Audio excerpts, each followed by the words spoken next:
บ้าให้มาครับ ให้มักคลิปเลยเฮ้ยเอากินทำไมจนบนเรือในจานเนาะ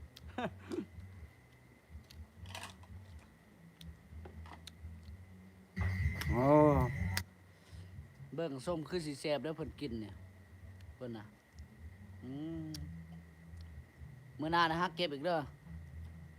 โอเคบ่อ่าดุได้นี่น้องชายลูกนาบ่าวอาจารย์คำ